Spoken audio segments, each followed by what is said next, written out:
What's up, community? I wanted to film this quick video just talking about how to have complete freedom over your rates and be able to charge what you deserve. I've been having a couple one-on-one meetings lately, and this question of like, what should I'm creating a new offer, but I don't know how to price it, or what should I price it with? What should I start with? And I want to be able to create this video just to like answer that question and kind of give you my take on pricing, because it's very different than how I've learned about how I should price my music lessons, but also what other teachers are saying as well. I just want to be able to share my thoughts and my perspective on it. I know that when I was growing my piano studio, I would look up on Facebook and see like what the other teachers were charging, or more like more often than not, I would see a lot of questions of teachers asking like, "Hey, what do you charge? I live here in this area. These are the students that I'm usually serving. Like, what should I charge based on that?" And I feel like every time I've run into that question, or I've had to ask that question or had to answer that question for someone else, I've always felt like it was so restricted. And what I learned through my experience, that it doesn't have to be that way.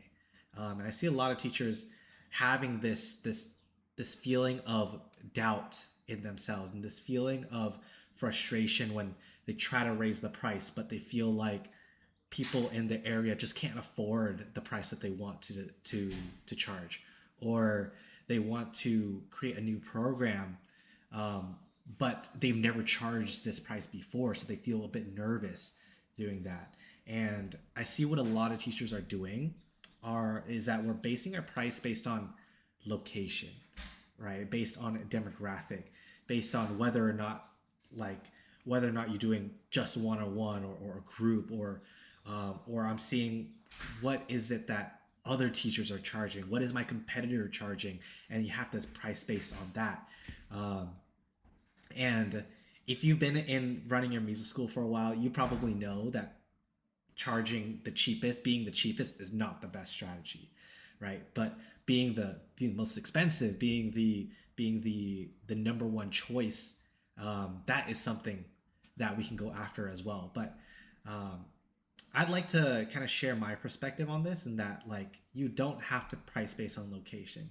You don't have to price based on demographic, and it's super restricting when you have to feel like you have to compare to your competitor and charge in the same ballpark, or price just above them so that you're more expensive. It doesn't have to be that way, because at the end of the day, like, price is just a number. That's really it. Like, and it, just like in everything in business, we have to be able to test it, right? So when we're asking ourselves, what should we price? What is the best pricing for this offer, or for these types of lessons, or for this program? Just test something out, right? Go based on what you know already and start there.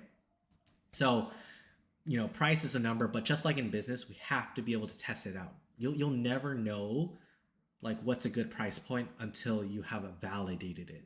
And more often than not, price is really going to be based on your confidence level and your conviction in being able to show your value as well. So for example, if you're just starting a new program and you want to charge $500 a month from it, but you're not at that confidence level yet, then that's totally okay, right? You can feel free to like put the price lower, but slowly raise it up as your confidence level goes up as well. It's just like the same thing that you have done when you first started teaching, right? Maybe, who remembers when you used to charge like $20 a lesson, right? And now you're charging way more than that, but it didn't get to that overnight.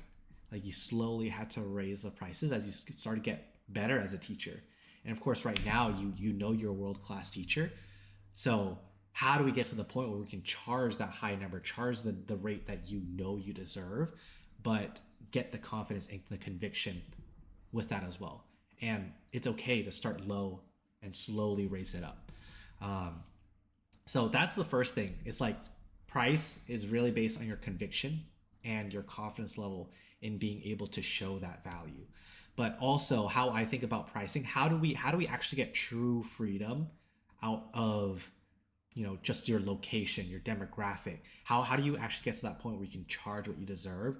Well, it's also, I think about pricing less on trading time for money, not on the hours you work, but based on proximity and access. And this is something that I've gotten from my coach and mentors that I've been following for the past, I would say like the past year recently. This is like a new recent idea and new recent belief for me. But for me, like I like charging based on proximity and access. For example, the reason why one-on-one lessons are the most and should be the most expensive is because they're getting that really close proximity to you. They're getting really close access to you. Um, they're able to get that personalized experience because your focus and your time and energy is all on them, right? So that's why online courses are so much cheaper. Is because you get less access, you get less proximity to the coach, to the creator of it. So when we start pricing based on that, that's what's going to allow us to have that true freedom. So that no matter what you offer, whether it is a combination of one-on-one and group, whether it's just one-on-one or whether it's just a group offer, or whether it's just like an online course, you have an idea of the scale on how should I be pricing it based on my other offers, based on what I want to charge. Um, at the end of the day, the price is something that like you make up.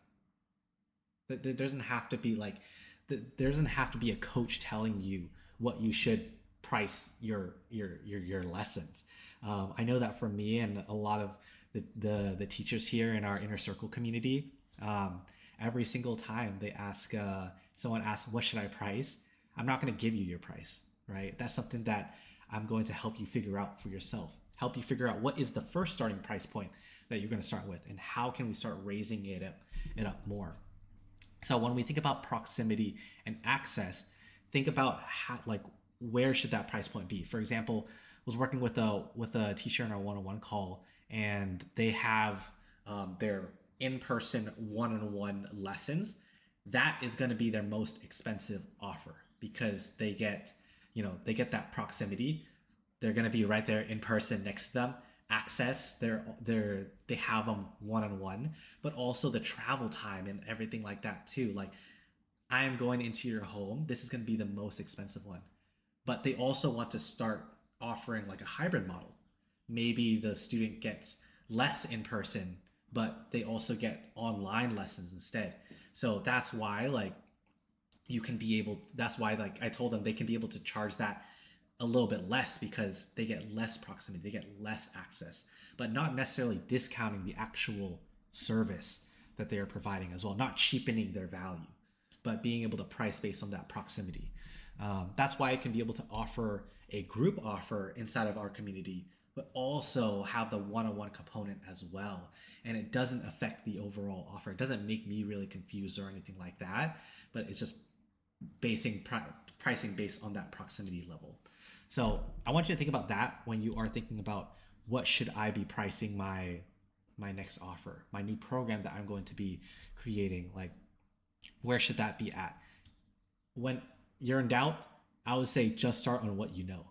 Right? I know that for all of us, we all have that standard of price for ourselves where we're like, there's like no way that I'm going to go lower than this price just because it's not even worth my time. You know what that number is, right? Make sure that if you're trying to figure out new pricing for a new program, start with that. Start with like, hey, I'm going to go like no lower than this. What is my standard?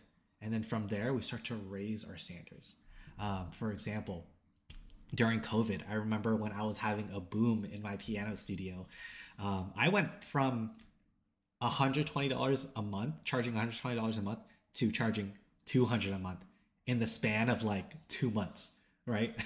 And this came at like incremental changes. So I was almost changing the price point like every other week, but I went from 120 to 140 to I think like it's like at $20, because I just kept getting people saying yes, right? You may have that experience as well where you're like, is my price like too cheap? Like everyone is saying yes. And um, if you're doing that, if you're getting that, then that's an awesome problem to have. But I would also challenge you to find that sweet spot in your pricing where it challenges people. It makes them stretch, and it makes them a little bit uncomfortable because that allows them to grow, right?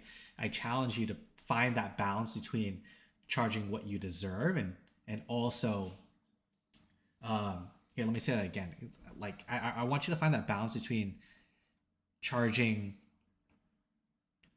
like at a price point where you know that this is what you value, or this is what this is what your value is, but also stretch you to the point where you're almost like challenging yourself on, am I going to be able to deliver this price point, right? Am I going to be able to deliver this value to match that price point? And that's what's going to be able to help you grow. And this is what I've learned about it, called stretch pricing versus stress pricing. And there's often times where we want to, like, what I'm saying here is not to charge $1,000 a month, right, and expect everyone to buy, right? That may be like a smart or dumb decision to price, but what I found to be more fulfilling to price based on is finding that stretch price point. I've been through some coaching some clients where we've had to raise the price, but we've raised it way too much, where it starts stressing out the teacher and starts making them feel like, man, I'm just stressed out about this price point. Is anyone gonna buy? Am I gonna be able to deliver this price point? I don't want you to stress yourself out about this. And the price that you have does not have to stress you out. It also, the other way as well. We want to think about it, stretch versus stress for ourselves, but also for the student as well.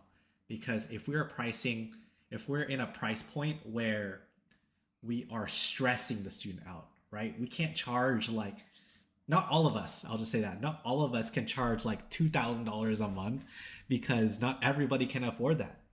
someone charging, or a student paying $500 for lessons, that may be a stretch, or that may be stressful for some students, because they don't have the means, they don't have the availability to pay for that.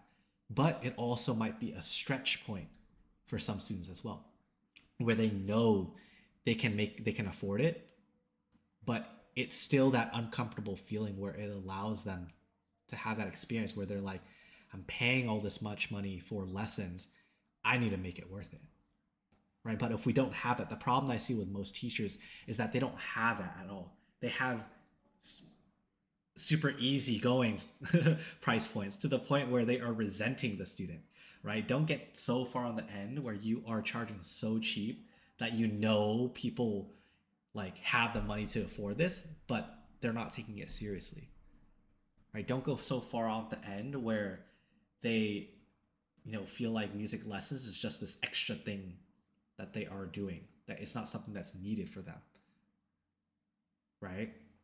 How often have you gone through an experience where it feels like someone's just paying for you just to like babysit, someone's just paying for you just to fill up their time, and they're not taking it that seriously?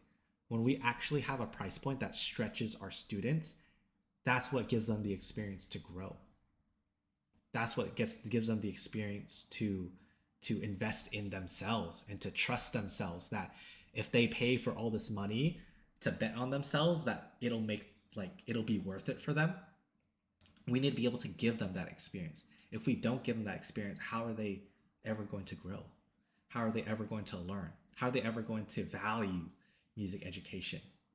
So the point here, again, it's not to be like, I'm worth $10,000 a month, everyone's got to buy it. Like, that's an extreme case. But the point is to find the balance, right? Find that balance between what you deserve, and of course that's where I want everyone to get to the price point that you feel like you deserve. And of course, I trust that you know that number, but I don't want you to go into this deep end that I see so many music teachers go through, that I myself went through as well, where we are cheapening our value so much that we start resenting students. Not the student themselves, but just like you've probably been through that before, where you're like, man, I have to go to this lesson, I know I could be charging so much more, is this even worth my time? And as we start to grow and we start to raise our standards, raise our boundaries, that also comes an increase in price, as well. So just wanted to share that thought. Again, kind of recapping everything. One, price is really just a number, but it's also going to be based on your confidence and your conviction in the value you can provide. It's also going to be based on proximity and access to you as well, so that you are free from, hey, I live in this area, like, like, do I have to price based on this because this is what other people are buying? This is the price that other people are expecting me to be at. Um, these are the types of students that I'm teaching. Does that mean I have to charge? Like, do I have to charge cheaper because I'm teaching kids? Right? It doesn't have to be that way. Do I have to um, do I have to be cheap because I'm serving this type of student? It doesn't have to be that way. And then lastly, stretch pricing versus stress pricing, right? Don't price to the point where it's stressing you out, that it is stressing the student out because they don't have enough money to put food on their plate, right?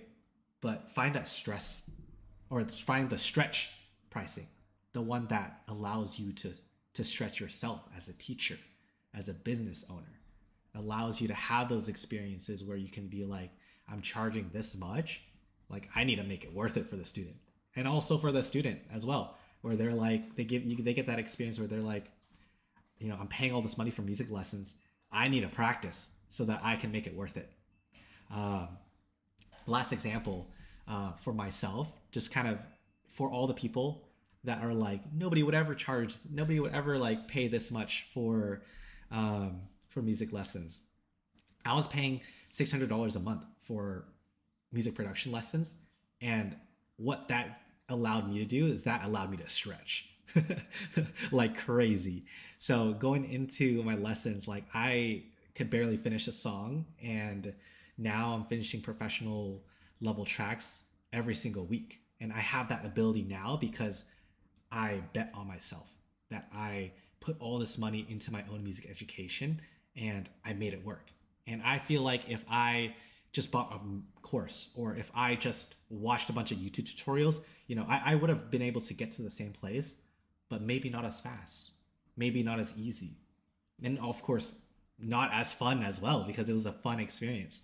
Um, so for you, think about it from that perspective. Think about it from the student as well. How is my price going to allow my students to grow? How is it going to stretch them? So find that balance. um, and I know that you know what to do next. So let me know if you have any other questions, because I know this is more like a rant, if anything. Um, but that's just my perspective. Again, it's not the only way to price, but it's the way that I have found that has helped me have a lot of conviction, a lot of confidence in my price point, but also be free from any external source, whether it's where I live, whether it's someone else's where they live, whether it's what I actually offer as well, right? Then that is the thing that has helped. So just wanted to share that. I know there's a lot of talking, but let me know if you do have any questions, because I am genuinely curious if anyone has any questions around this.